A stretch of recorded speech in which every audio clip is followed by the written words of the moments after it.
आपने मुझे इतने महत्वपूर्ण विषय पर उत्तर देने का मौका दिया। आप प्रश्न पूछने का उत्तर लेने का सुनते लो पूरी बात। चलो लेना देना बराबर करो, आगे चलो।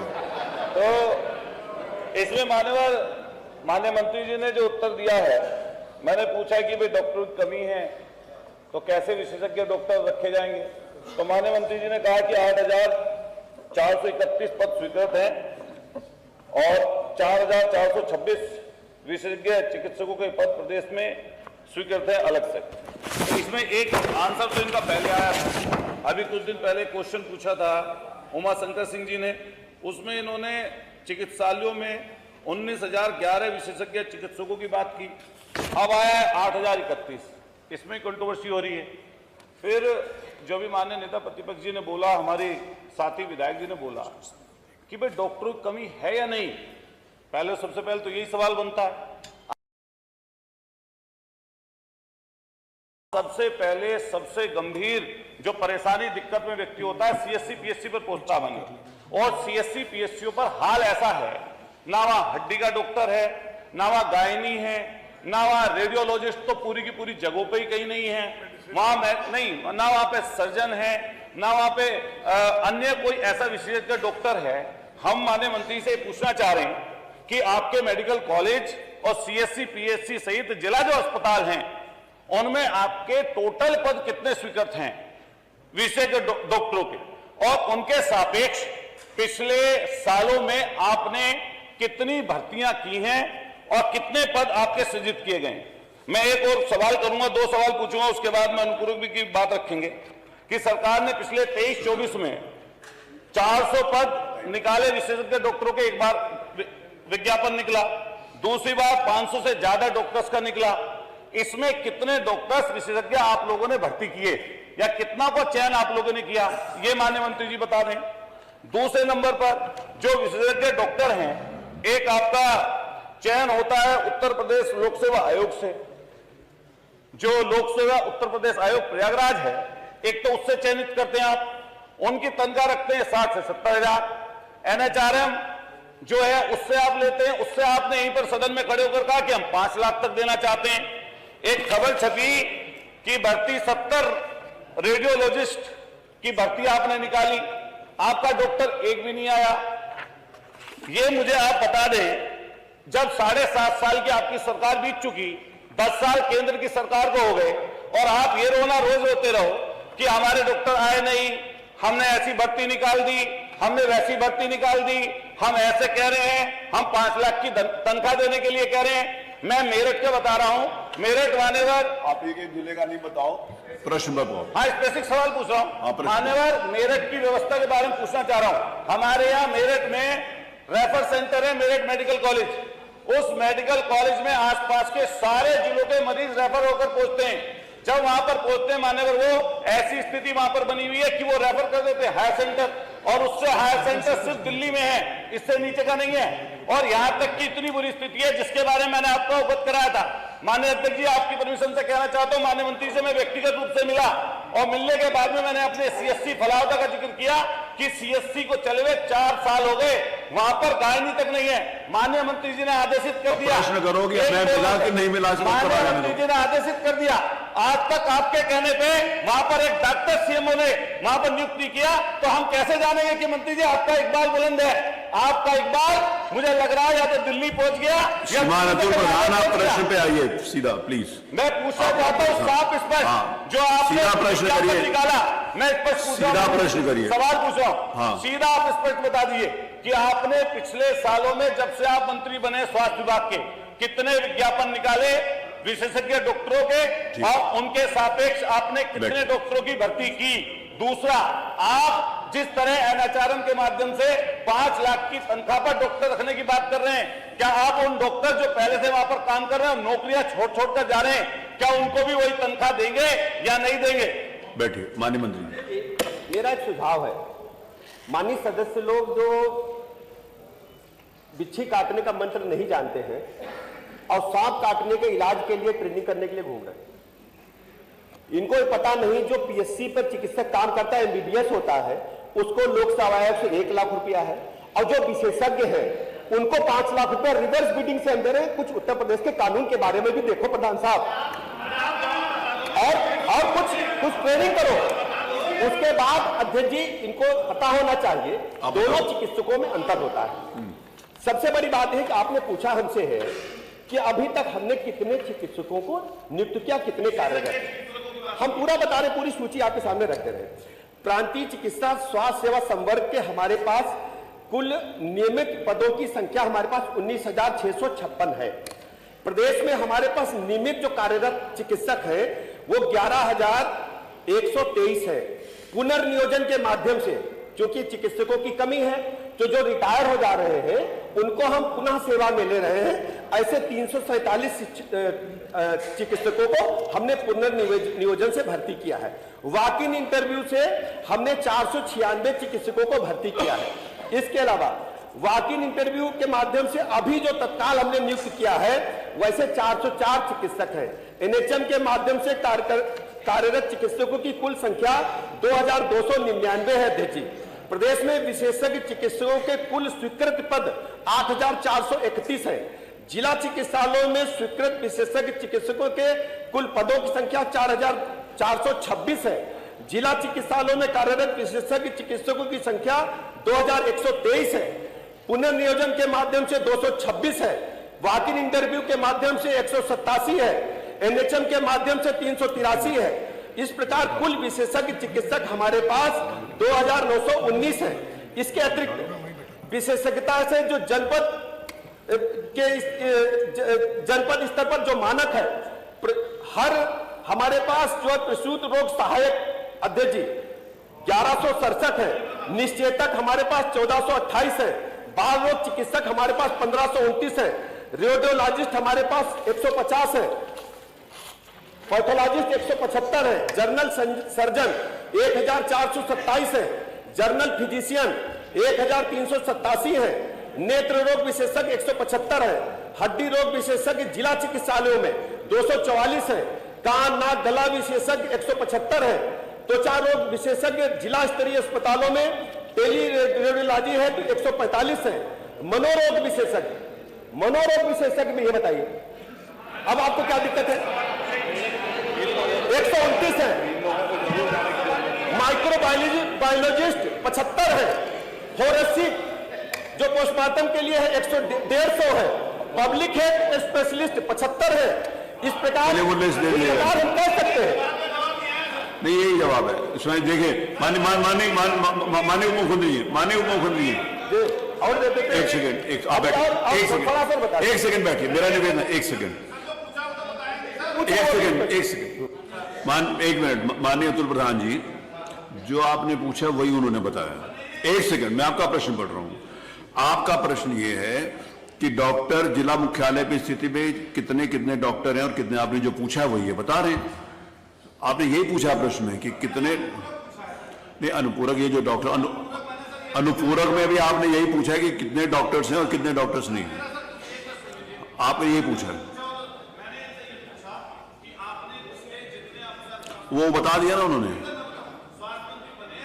आपने कितने विज्ञापन निकाले विशेषज्ञ डॉक्टर? अभी उसकी सूचना तो नहीं है, सूचना तो बता रहे जो आपने पूछा वो बता रहे हैं ना। विज्ञापन निकाला, उनमें से कितने माननीय मुख्यमंत्री आपको सूचना बताइए। मैं बता दूं सर, 12 हैं, 12 कुल। अरे वो आप नहीं बता दो, बता रहे। ओम प्रकाश जी, आपका हाथ खड़ा कर रहे हो, आपसे डॉक्टरी का क्या मतलब? भर्ती के स्रोतों के बारे में अतुल जी ने पूछा था। माननीय दुर्गा जी को सब मालूम है। भर्ती के स्रोतों के बारे में पूछा है। मैं बता रहा हूं। अपने कार्यकाल में कितने विशेषज्ञ डॉक्टरों की भर्ती निकाली, उनका विज्ञापन मैं स्पेसिफिक वही बता रहे उसके साथ डॉक्टर आए, बस ये बता दो आप। वही बता रहे हम और बाकी। अध्यक्ष जी, ये सर्वविदित है कि 2017 से पहले प्रदेश में मेडिकल कॉलेजों की संख्या कम थी। मैं अतुल जी सुन लीजिए पूरी बात को। अरे भाई सुन तो लीजिए। अध्यक्ष जी सुनना नहीं चाहते। अरे सुनो तो सही। सुनना नहीं चाहते, बताएंगे कैसे? अरे वही बता रहे। सुन तो लीजिए। बैठो अतुल प्रधान, सुन तो लीजिए। अरे बैठो, गुस्सा नहीं। अरे उससे जब बीपी बढ़ेगा एक और डॉक्टर बुलाना पड़ेगा। बैठो, अरे बैठो। अध्यक्ष जी, ये सर्वविदित है कि पूरे देश में चिकित्सकों की संख्या की कमी है। माननीय प्रधानमंत्री जी ने 1 डिस्ट्रिक्ट 1 मेडिकल कॉलेज इसीलिए खोलने पर काम किया है। अरे सुनो तो, और एक चिकित्सक बनने में एमबीबीएस को 5.5 साल और एमडीएमएस को 8 साल मिनिमम लगता है। हमारी सरकार नए भारत के निर्माण के लिए काम कर रही है। उत्तर प्रदेश तेजी के साथ ग्रोथ इंजन के रूप में पूरे देश में उभर करके आ रहा है। और अरे वो सही कह रहे हैं, डॉक्टर 8 साल बनेगा तब भर्ती होगा, नहीं बनेगा तो भर्ती कहां से कर देंगे? अरे हाथ जोड़ के बिनती है, 8 साल से 3 साल में खुद डॉक्टर बन जाएगा। डॉक्टर तो अपना टाइम लेगा बनने के लिए, पूरी पढ़ाई करेगा। डॉक्टरों के कितने विज्ञापन निकाले जब से आप मंत्री हैं? विज्ञापन निकला, अरे वही बता रहे बस। इन्हीं चुनौतियों से जूझने के लिए सुनो, रिवर्स बिडिंग पहली बार उत्तर प्रदेश में पूरे देश में शुरू हुई। उसमें ये सारा जवाब आ गया। वॉक इन इंटरव्यू के माध्यम से हमने भर्ती किया। अरे जब उन्होंने पूरा ओपन कर दिया है कि जितने मर्जी डॉक्टर आए तो उसमें और सीधी भर्ती हो रही है। अब देखिए, मेरी बात L2 लेवल पर जवाब आया तो आप भर्ती कर रहे हैं हम लोग। और उम्र सीमा 62 से 65 पहली बार हम लोगों ने की है, केवल इन्हीं समस्याओं को दूर करने के लिए। और सबसे बड़ी बात है कि नए medical college 1 district 1 medical college की तरफ हम तेजी के साथ आगे बढ़े। नहीं देखिए, मैं आपकी तरफ देख के बता रहा हूं, सिर्फ मेरा आपकी तरफ निगाह है। जिस समय माननीय उप मुख्यमंत्री जी ने बताया कि हम लोगों ने एकदम ओपन कर दिया कि जो भी डॉक्टर्स आते हैं हम रिवर्स बिडिंग, मेरी सुन लीजिए आपने बिना सुने हुए, रिवर्स बिडिंग के आधार के ऊपर भी जितने भी डॉक्टर्स आए, हमारे पास जितनी वैकेंसीज हैं उसके ऊपर भी जो आएंगे डॉक्टर तो तभी भर्ती होंगे ना। जैसे देश में उन्होंने बताया कि पूरा डॉक्टर पढ़ने में, जिस समय क्वालिफाई करने में, पोस्ट ग्रेजुएशन होने में या डीएम बनने में टाइम लगता है, तो जो डॉक्टर्स आएंगे उनकी भर्ती के लिए ओपन है। जितने भी डॉक्टर्स उपलब्ध है सारे लिए जा रहे हैं, उसमें कोई बंदिश नहीं लगाई जा रही, किसी डॉक्टर को मना किया जा रहा हो। इसीलिए जितने भी डॉक्टर्स लिए जाएंगे उन सबको भर्ती किया जाएगा। प्रश्न संख्या 3 श्री राम सिंह पटेल, नहीं वो नहीं, उससे ज्यादा टाइम नहीं है ना। राम सिंह पटेल है? नहीं है। प्रश्न संख्या 4 नो, आपका आ गया, थैंक यू। प्रश्न संख्या 7 श्री अनिल प्रधान, अनिल उसको बिठा दो बगल वाले को। धन्यवाद जी, धन्यवाद। ये जो देखिए अनिल जी, आप भी सुन लीजिए और बाकी, क्योंकि मेरे को थोड़ा सा दवा के लेने के लिए जाना है। जो भी है, जो आप प्रश्न करेंगे माननीय मंत्री जी उसका उत्तर देंगे, उसके बाद एक बार आपको अनुपूरक करने का अवसर मिलेगा। अपना स्पेसिफिक प्रश्न के ऊपर रहिएगा और आप अगर कोई बहुत ज्यादा इंपॉर्टेंट होगा तो नेता प्रतिपक्ष अगर कोई बात पूछना चाहते हैं, नेता प्रतिपक्ष का हमेशा अधिकार है, वो पूछेंगे। श्री अनिल प्रधान को अवसर मिलेगा, श्री ओमेश जी को और डॉक्टर संग्राम सिंह जी को एक प्रश्न करने का अवसर मिलेगा। धन्यवाद अध्यक्ष जी, आपका हृदय से आभार।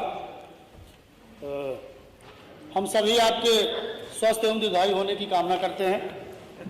आज जिस महत्वपूर्ण विषय पर मुझे अनुपूरक पूछने का मौका मिला है, मैं जिस जनपद से बिलोंग करता हूं, मैं माननीय मंत्री जी की बातें भी सुन रहा था। जनपद चित्रकूट जहां से कि जनता ने मुझे जनप्रतिनिधि बनाकर भेजा है, मेरा चित्रकूट जिला आकांक्षी जिला है और उत्तर प्रदेश के 8 जिले आकांक्षी जिले के श्रेणी में है। मैं, माननीय मुख्यमंत्री जी बैठे हैं, माननीय डिप्टी सीएम साहब भी बैठे हैं, मैं बताना चाहूंगा कि उस पिछड़े जिले में हमारे जिला अस्पताल, जो संयुक्त जिला अस्पताल, उसकी हालत कितनी खराब है। इतनी स्थिति दयनीय है कि सर 3 महीने से वहां पर पानी की आपूर्ति नहीं हो पा रही। ट्यूबवेलों के, पेयजल के टैंकरों के माध्यम से पानी दिलाया जा रहा है। आपने डायलिसिस वार्ड की बात की, अभी पानी की कमी के कारण, हाँ सवाल पे ही आ रहे हैं। अरे तेज बोलने से झूठ सच नहीं हो जाता, सुनने की भी आदत है। माननीय सदस्य अपना सवाल रखें। तेज बोलने से झूठ सच हो जाएगा। अनिल जी सवाल ही कर रहे हैं सवाल। जो सदन में 2.5 साल में माननीय मंत्री जी ने एक झूठ का पुलिंदा पूरे उत्तर प्रदेश की मेडिकल और स्वास्थ्य व्यवस्थाओं पर दिया है, उस पर हम सवाल करना चाहते हो, आपसे पूछना चाहते हो कि आज सवाल ही कर रहे हैं, सुनने नहीं देना, हम ये पूछना चाहते हैं कि हमारे चित्रकूट जो आकांक्षी जिला है, वो केवल देखने के लिए आकांक्षी जिला कि कोई हमारे जिले को कोई सुविधा भी मिलेगी। आपने वहां 200 बेड का अस्पताल बना है, संयुक्त जिला अस्पताल है ना, वहां पर डॉक्टरों की कमी है, प्रसव और हड्डी के ऑपरेशन की कोई व्यवस्था नहीं है। पूरे साल में सैकड़ों मौतें हमारी बहनों की प्रसव के दौरान होती है। मेरा जो क्वेश्चन है आपसे कि जो हमारा कांची जिला क्या हमारे जिले में जो डॉक्टरों की कमी है, मैं आपसे एक बार मीना विकान रोग ठीक है, आपने सवाल पूछ लिया माननीय उसी मंत्री। विषय पर आ रहा हूँ सर, वो जनता से ही जुड़ा विषय है, स्वास्थ्य विभाग से जुड़ा विषय है। सीधा सवाल आकांक्षी पूछें, जिला जिससे आपको हमारा उत्तर क्या जो मिले। डॉक्टरों की कमी है उसको दूर करने का काम आप करेंगे, पहला है। दूसरा, जो पूरे प्रदेश में कैंसर के मरीजों की संख्या लगातार बढ़ रही है, पूरे प्रदेश में कैंसर बढ़ रहे हैं। अभी आप जब पीजीआई जाओगे, कहीं अन्य हॉस्पिटल जाओगे तो पहले जांच में नंबर लगेगा, फिर जांच रिपोर्ट आएगी, उसमें महीना 1.5 महीना का समय लगेगा कीमो में। क्या उसके लिए कोई आप स्थायी प्रक्रिया करके कैंसर के मरीजों को लाभ देने का काम करेंगे? और मेरा एक जो सवाल है कि 108 और 102 में आप कह रहे हैं बहुत अच्छा टाइमिंग है, बहुत जल्दी एम्बुलेंस पहुंच रही अनिल है, जी अपने उसके सवाल बेहतरी के लिए आप सीधे क्या पूछे करें? हैं। और मेरा कहना है कि जो आशा बहुएं हैं सर, अंतिम मेरी आपसे सवाल अंतिम कि जो आशा कार्यकर्ती है, क्या उनका मानदेय बढ़ाने पर सरकार विचार ठीक कर है सकती है? माननीय उप मुख्यमंत्री। अगर आप मूल सवाल देखेंगे तो इन्होंने प्राथमिक स्वास्थ्य केंद्रों पे और सीएचसी पे क्या क्या इक्विपमेंट्स हैं उसके बारे में पूछा है, और जो अनुपूरक पूछा है वो इससे कोई संबंध नहीं रखता है। अगर लिख के मुझसे पूछेंगे तो मैं इनको सूचना दिलवा दूंगा। ठीक है माननीय सदस्य, आपके पास माननीय मंत्री जी इनकी जो सूचनाएं हैं उनको इनके पास पहुंचवा दीजिएगा। स्वामी ओमलेश जी, देखिए आपने अपने संबंधित उसी की बात पूछ रहा हूं सर, संबंधित प्रश्न से हटकर जो जानकारी चाहिए वो आप तक पहुंच जाएगी। चिकित्सा उपकरणों के संदर्भ में ही सवाल पूछ रहा हूँ नहीं आप कि पूरे प्रदेश के प्राथमिक स्वास्थ्य केंद्रों, सामुदायिक स्वास्थ्य केंद्रों में जिन पर जो उपकरण, चिकित्सीय उपकरण उपलब्ध नहीं है, जहां पर जो आकांक्षी जिले हैं, कमजोर जिले हैं, उन पर पूरी चिकित्सीय व्यवस्था कराने का काम आप करेंगे? अगर करेंगे तो कब तक करेंगे? माननीय मंत्री जी। माननीय अध्यक्षता महोदय, आपके माध्यम से माननीय सदस्य को बताऊंगा, प्रदेश के 958 सामुदायिक स्वास्थ्य केंद्रों पर लगभग 128 प्रकार के उपकरण जो है स्वीकृत किया जा चुके हैं और लग भी रहे हैं। न्यूज नेशन अब व्हाट्सएप पर खबरों के ताजा अपडेट के लिए न्यूज नेशन के इस QR कोड को स्कैन करें।